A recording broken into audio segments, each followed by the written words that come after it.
Ini penting saya utarakan. Karena apa? Semakin lama itu orang, nah terus ini gitu ya. Saya ini kan baca kitab banyak sekali. Itu tadi saya sudah buktikan sholat sudah ada 5 mungkin. Tak teruskan. Ketika Nabi mau kabundut, dia sudah susah. Itu dibuka jendela. Itu Nabi masih di dalam buka jendela. Ketika melihat orang sholat itu langsung sehat. Ternyata ketika beliau sakit, orang semua di masjid tetap sholat. Masyhur kenangannya Aisyah, kenangan Sayyidah Fatimah. Fastana rawajjuh wasur rawajjuh. Nabi baru nggak sholat berdoa, semua nangis pot. Ternyata aku sukses jadi Nabi, wah berdoa. Semua nangis pot. Padahal beliau sakit. Sudah usi barok, sudah pakai belenggu, sudah di kepalanya sudah diasbu, sudah dimaksud, sudah di. Akhirnya apa? Nabi minta, "Cong aku gandeng, ben iso sholat." Terus dipapa aku Sayyidina Ali bin Fadl itu saudaranya Abdul bin Abbas, Fadl bin Abbas. Terus Nabi yuhada bina rajulaini dipapa Fadl bin sinten? Ali.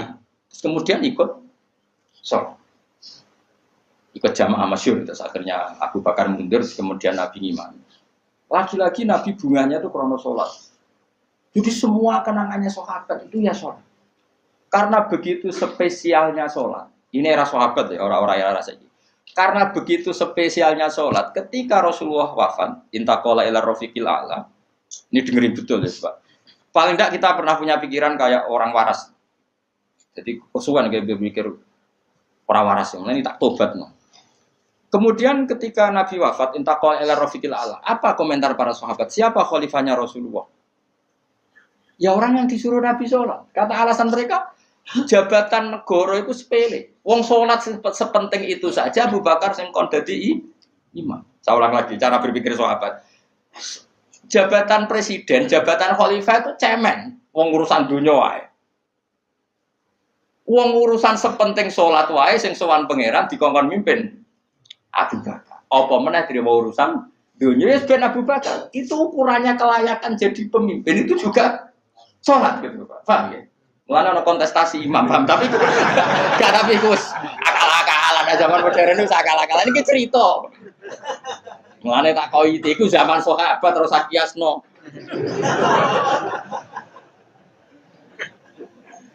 Tapi sampean pernah dengar toh ketika sahabat milih Abu Bakar alasannya apa? Karena Abu Bakar ditunjuk ngimami sholat. Terus pikiran mereka sholat sepenting itu saja oleh Rasulullah diridakno dipimpin Abu Bakar. Dia sudah khalifah Abu Bakar. Kayak apa urgensinya sholat sampai semuanya rujukan. Terus Nabi juga ngendikan, "Somben jong kowe nek ning mahsyar iku amaliyane ora pati dihisab. Pertama dihisab iku sholat. Terus sholat menawa Allah liyane gampang. Lagi-lagi sholat yang dipuji. Tapi sekarang orang Islam modern itu koyo LSM. Jadi pikirannya itu gimana supaya orang kaum marginal itu sing ndi ora roh. Supaya ke tengah. Berarti koyo pemain bal, itu rumus-rumusnya kok pemain bal. Orang yang termarginalkan supaya di tengah. Terus orang-orang miskin itu bisa dibasmi. Oleh basmi piye malaikat Mikail ora kepen ngreseni ngentekno. Jadi gak pikir sampai wong melarat ora salat luwih dibela timbang wong mapan salat. Mergo wong mapan salat jenenge berjuwis. Nek wong ora salat tapi melarat iku kaum pinggiran. LSM seringane bela kaum pinggiran. Padahal iso wae Allah ngukum wong ora salat rezekine angel. Sing sering salat diparingi barokah urip rezekine jembar. Tapi sebagian wong-wong LSM ya ora kabeh tapi kakean sing ngene iki, paham ya? Sing salat mapan nggo mobil dianggap berjuwis. Antisosial. Sing ra salat terus Allah ngukum melarat, tetep dibela-bela mergo napa marji. Ngene kejogeman melok ngono niku iku wong Islam. Ojo geman iso wae dekne melarat mergo uripe boros. Di dhuwit sithik dienggo narkoba, di dhuwit sithik nggo bokeng wong wedok, terus melarat. Bareng melarat berhubung melarat tetep mbok bela mati-matian. Tapi tak koki pangeran itu piye? Iku tak hukum malah mbok bela gitu piye. Lah saiki akeh ora percaya takok aku. Sopo wae wong paling melarat ning donya terus takok ya asal usule. Kira-kira mergo Allah sing dolim apa masalah ngene? Wong merantau sing ning dalan-dalan ku rata-rata ya ana mutunge. Melarat ning desa isin Tukaran mbek Pak D Pali itu mutung anti silatur rohim minggat sementing rawuh dulur. Lho padahal ngendikane Kanjeng Nabi paling cepet dadekno sumpeke rezeki adalah qatur rohim. Wong lungane wae niate ngadui dulur. Iku jenenge apa qatur terus dihukum mbek pangeran merantau kangelan. Tapi saya tidak nuduh semua orang seperti itu. Tapi aku yakin nggak mungkin seperti ini tanpa sebab. Terus kok bela-bela nih. Mereka kok mau dikoidah marginal berjuis, apa? Marginal. Kalau pikiran ini terus, nanti kita kayak zaman PKI kan. Saya tuh punya kenalan gus-gus banyak di Kediri, di Madiun, di mana-mana. Itu dulu PKI Madiun, PKI Kediri, PKI mana-mana di daerah sana itu. Mangkel kiai, jadi kiai dianggap kayak bos berjuis. Santri yang kerja ngurmat apa kebon. Kiai ini tengok-tengok neng omah untuk setoran. Jadi nganggep kiai kayak ketua geng. Mergo kiai ini neng omah tengok-tengok mulang. Enggak santri ini ngurusi kelapane, ngurusi panenane terus disetor. Nah, makanya darane kiai ketua geng. Terus yang dek bilang kau apa? Melarat. Mergo melarat itu kangelan. Akhirnya gerakan sama rata sama rasa. Itu korban pertama PK. Mergo dek ora ro ibadah. Jadi wong sing diparingi jembar kayak kula ini kan mulang. Terus rugen salam template. Dianggap kok ketua preman untuk setoran ngono ae. Yo mati yo jenenge wong bingung kabeh diprovokasi ngono iku yo. Mati. Akhirnya pertama yang dilibas PKI yo kiai, perkarane provokasine ngono iku. Yo kayak agak anak kiai aku anak kiai putune kiai itu terus cerita. Padahal kiai-kiai iku mapan mergo barokah wa mattaqillah Allahu makhraja. Mesti ora ana wong takwa ora diurusi pangeran. Kulo niku yo ora pati pinter pergawe tapi yo kerupat ya pangeran. Umum yang kaji kulo yo kaji. Umum yang Pak Yurabi yo rabi. Cara aku butuh wae untuk akeh cuma yo. Pokoke gampang kabeh cara gelem. Cuma iki kan njogo toleransi. Sampai wong ora payu-payu gitu. Saya tuh pernah itu ngisi seminar di Madura di Bata-Bata di sana. Pondok paling besar di Madura namanya termasuk pondok paling besar itu Bata-Bata sama Gus Yofur. Itu cerita gini, Gus kalau di sini orang alim, kalau ingin nikah gampang, dikasihkan, masih dikasih uang sama calon mertua. Kalau Anda ingin, nanti pulang bisa bawa langsung. Ini Madura, negara Islam. Yang pemandunya itu bilang gitu. Waduh. Aku ngaku kesuwen dari Kiai Jawa Tengah. Kesuwen ratau roh ngono-ngono itu. Jadi kok kaget tuh. Masa gitu ya? Itu ada pendereknya lagi. Pengiringnya. Tak tanya, apa betul gitu? Oh iya, betul. Betul sekali. Wah. Padahal kecerdasan Madura itu yang paling bisa ngalahkan kecerdasan Pak Habibie guyonannya. Karena kalau guyonannya Pak Habibie itu tanya, coba ukur ketinggian tiang itu, tiang bendera. Oleh orang Madura dinaikin. Ditanya, kenapa tidak kamu copot? Itu kan tiangnya kan copotan. Kenapa tidak kamu copot ukur di bawah? Oh, namanya agak ketinggian, Pak.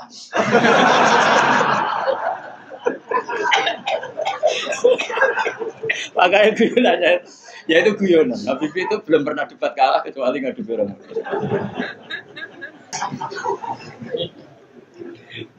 Tapi di sana juga gitu, guyonan. Tapi memang orang Madura itu nak guyon. Orang Madura tak tanya, memang guyonannya gitu ya. Memang Madura cerdas-cerdas. Jadi wong sing ra iso bayangno iku. Aku pikir wis beda memang. Nah, perasaan saya di sana itu kayak di Thailand karena pulaunya terpisah terus bahasanya beda. Jadi kalau orang Madura ngomong sama orang Madura kayak ada di Indonesia juga. Kayak di Thailand. Dan ini cerita supaya kamu tahu. Jadi berkah betul ya di Indonesia itu lama itu ada Madura, ada Sumatera, ada Banjar. Kalau orang Banjar lebih hebat lagi. Orang Banjar itu di mana-mana pakai bahasa Banjar. Sama seperti orang Madura, di mana-mana orang pakai Madura. Dan orang Banjar kenapa saya bilang lebih? Karena memang sebuah Banjar karena Madura itu induknya kan Syekhona Khalil. Ya tentu yang kita tahu yang modern. Banjar itu punya indukan namanya Syekh Arsad siapa? Syekh Arsad bin Abdis Somad. Syekhona Khalil itu ngaji sama Syekh Nawawi Banten. Padahal Syekh Nawawi Banten masih ngaji sama Syekh Arsad bin Abdis Somad teman Banjar. Itu uniknya orang Banjar itu. Meskipun hidup di mana-mana pakai bahasa Banjar. Termasuk kiainya siapa yang di Kholi besar di Banjar itu? Siapa itu? Di mana? Ustadz Zainil itu? Enggak, kampungnya apa? Ijen. Sekumpul ya.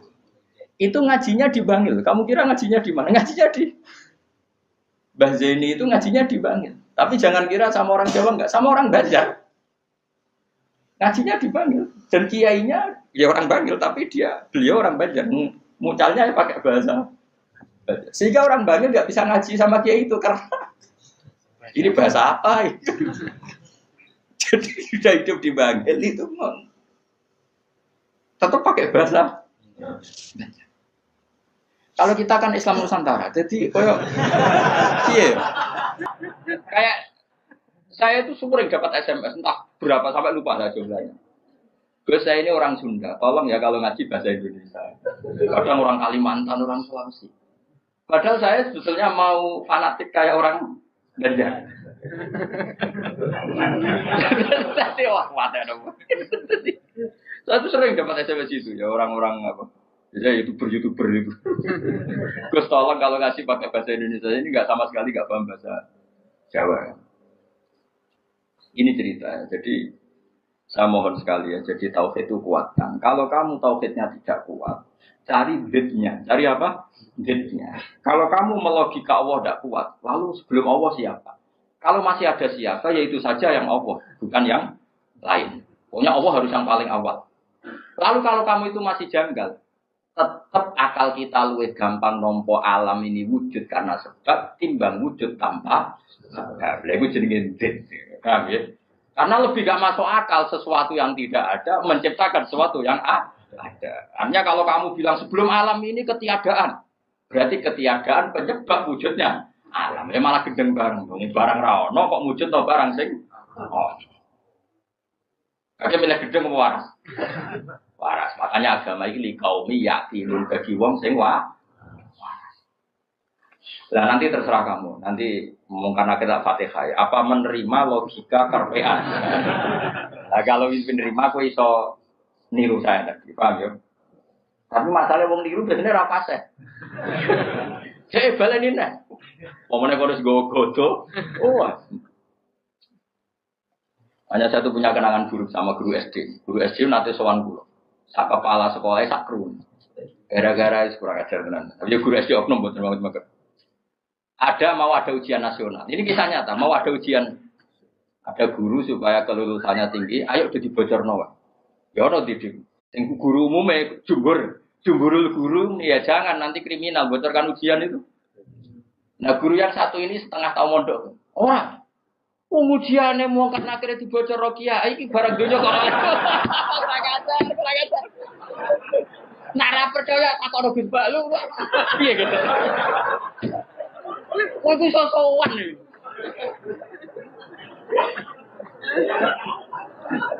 Lah ya ujiane mungkar nakir dibocor mbek kiye-kiye ra apa-apa kok. Ya selama ini mungkar nakir harusnya tersinggung loh. Kan ujiannya kan dibocorkan siapa-siapa. Terakhir dibocor Mudin, paham ya? Akhirnya tak kok, suan kula. Kula pas ning gerdu pondok ning kula sinau Pak. Kok aku guru-guru rene kono apa? Gus, apa betul, Pak? Aku ya tentu mendukung kebijakan ra iso dibocorno. Aku yang terus mendingene. Iya, nak ujian bukan nakir iso dibocor, ya tapi ujian nasional, iki ora ujiane bukan nakir. Sembrono. Dadi ono utek aneh ku ono niku. Aku ya ora tau bayang ono diutek ngono ki ora tau bayang. Rohku ya jok nyata. Kan apa cewek tak ono Gus Pak. Takokan pertama ngene. Apa ujian mau karena itu takok apa Gus ngene-ngene. Iku dibocorke iya. Lho, bocor tenan. Apa tenan wong. Repot. Ya tapi ora oleh Kang ya bocor ujian nasional. Kulo terus sepakat dong ujian kok dibocor. Lah soal mau karena akhir iku legal, kan wis pokoke oleh mau karena akhir kok. Cuma saya pastikan yang ada di Bukhari itu sebetulnya yang di Mudin itu tidak lengkap. Sebetulnya ada yang orang dites suruh melogika sendiri. Semua orang untuk menabikan Rasulullah itu kan punya caranya masing-masing. Dan itu menurut saya kamu harus pilih satu saja yang bil bayyinah. Karena ukurannya tetap fa'lam annahu la ilaha harus ada ilmunya. Ilmu itu adalah argumentasi ilmi. Kayak tadi misalnya kamu ditanya, kenapa kamu nyembah Allah? Paling enggak kamu bisa jawab, Allah itu pula yang saya namai asal usul aslul mau juga, yaitu wajibil wujud. Kamu harus bisa menjawab. Wes lah, pokoknya sementing iso. Ya. Makanya kenapa Rasulullah Shallallahu Alaihi Wasallam itu nggak bisa diwaris hartanya. Umpama Nabi dunia ini iso diwaris, nanti ada kesan Nabi mengumpulkan harta itu demi anak cucu. Jadi sekian hukumnya Nabi itu khusus. Karena biar kelihatan, ben tambah ya, tentu ben tambah kelihatan kalau beliau memang benar-benar Nabi. Nabi orang Nabi gitu, Mus. Contoh paling gampang itu sholat. Makanya Nabi kalau mau sholat sampai as-sholatu aima. Coba sama lihat Nabi Ibrahim. Nabi Ibrahim misalnya wong kepengen mapan, Cina ya kepengen mapan, TKI ya kepengen mapan, lonceng nganti ngono ya kepengen mapan, copet garong nganti ngono ya kepengen mapan. Tapi Ibrahim apa ketika kepengen mapan secara finansial? Pertama doanya apa? Robbana liyuqimus sholat. Gusti ben anak putu kula kiat sholat ki sukani dhuwit. Piye menungso. Kuwate sholat tuh nak di dhuwit. Coba, tapi yang disebut itu sholatnya dulu, bukan sarananya. Robbana liyuqimus sholat. Lagi faj'al afidatan minan nas tahwi ilaihim warzuqhum minas samarat. Jadi wong tambah tua, kula tambah tua tambah ngalim, ya tambah waras. Jadi beda. Robbana liyuqimus sholat. Jadi bukan kok ngendikan ngene, Gusti, anak putu kayak duit sing akeh ben gelem sholat. Nah ngono kan materi ini nomor 1. Beliau enggak yang disebut Robbana liyuqimus sholat. Gusti, anak putu kula ben kelar sholat. Tapi karena mereka menungso ben kelar sholat disukani fasilitas. Jadi itu di duit. Tapi orientasinya ya satu sholat. Kenapa? Sholat. Dan disebut Robbana liyuqimus. Itu kalau tidak Nabi tidak bisa. Kalau tidak Nabi itu tidak bisa. Paham ya? Makanya ini penting. Sehingga kenangannya sahabat sama Rasulullah itu ya sholat. Sampai sahabat ditanya, terakhir kapan kamu lihat wajahnya Nabi? Ya ketika sholat terakhir itu di Imami Abu Bakar. Aisyah ditanya Fatimah, terakhir Nabi kalimatnya apa ya? As-sholat, ummati. Tapi tetap nyebut as-sholat. Semuanya. Lu itu kalau tidak Nabi tidak bisa. Donald Trump malah raiso. Aneh-aneh. Nah makanya sebenarnya zaman akhir ya, tes-tesan sholat itu terus jadi karu-karuan. Oh itu kias ma'al farik. Cara ilmu usul pakai kias ma'al farik. Kias tapi karu-karuan. Tes-tesan sholat ya mesti bener Mustafa lah. Sholatnya mau werem terus mau antem. Terus apa Mustafa layak presiden? Kan Indonesia bangkrut. Enggak privat gak nurukin pek. Ono laporan perbankan ono komane bulat. Kan dia nanti matematika, pokoknya laporan kok ono koma bulat. Padahal koma ning bank iso triliunan. Tapi agar koma bulat no ya. Anjen santri wis biasa misale badi 900.000. Mbok badi 1.200 ya. Saya umur pokoke bangsa koma wis apa. Angel bulat. Repot. Umur terus no. Qala syair Abu Nuwas. Dawa sapa syair rupane Abu Nuwas itu minun iklan domenun wal bilwawi kan. Jadi asli ejane Abu Nuwas, tapi ning Jawa dadi Abu sinten? Nah, wong Jawa tukang leh jeneng wis punane kutus biasa. Lah iya, bisa ono wali alim senengane ngarang kitab jenenge Mbah Sato. Sapa kan? Mbah Sato sing ngarangi anak tutolipin. Ning daerahku ono wali jenenge jare Mbah Seto. Wah, padahal Sato dadi Abai Sunan Ampel di Ibrahim As-Samarqandi. Jadi Asmoro, ono Asmoro Barak Bukon. Nah, wong Yogyakarta iku ben roh syahadat, itu diwaris Sunan Kalijaga syahadat. Menculat dadi syahadat. Wong dadi ana wong Jawa ngeleh jenenge rasa kaget, paham. Punane kuno tukang apa? Ngeleh. Syahadat dadi sekatan wis. Maulid jadi mulut kan. Ya, tapi ya apik iki ana sisa-sisa napa? Mane sampai ana sing mitosno apa wayang lho. Dari Semar wis Samirna. Apa? Kita itu togok ya. Togok ku togok terus kita sing apik to. Petruk yo. Petruk lho iso ngono. Berarti kene Nusantara. Itu kan firqa itu 73, setambahan 1, 74. Islam no? Tapi di Dorat Rimon enggak, ya itu ahli sunnah ya itu. Ahli sunnah wae sama. Tapi serah masalah jeneng wae. Cara kula wis santai. Lo sering takut ya, Gus apa ada studi Islam Nusantara harus dijual? Ini kan berarti ada idealis, aku udah buku.